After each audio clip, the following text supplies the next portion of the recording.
ஓ முருகா. யார் மனசையும் காயப்படுத்தாதீங்க, புண்படுத்தாதீங்க. நம்ம சிந்தை செயல் சொல்லால் யாரையும் ஹர்ட் பண்ணக்கூடாது.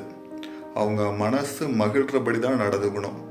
உங்களால் மனசு மகிழ்கிறபடி நடந்துக்க முடியலனாலும் துன்புறுத்தாதீங்க, ஹர்ட் பண்ணாமல் இருங்க. அதுவே பெரிய புண்ணியம். அதே மாதிரி ஒருத்தங்க இருக்கிறப்ப அவங்களுடைய அருமை நமக்கு தெரியறதில்ல. அவங்க போனதுக்கப்புறம் தான் அவங்க அருமை நமக்கு தெரியும். நம்ம என்ன தான் அழுது பிறண்டாலும் இறந்தவங்க திரும்பி வரப்போகிறது இல்லை. அதனால் இருக்கிற காலம் வரையும் எல்லாத்துக்கிட்டேயும் அன்பாக பழகலாம்.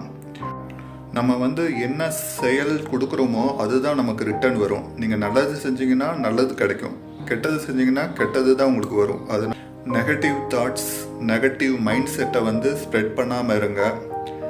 ஒரு நல்ல பாசிட்டிவ் என்விரான்மெண்ட்டை உங்களால் கொடுக்க முடிஞ்சு அதை கொடுங்க.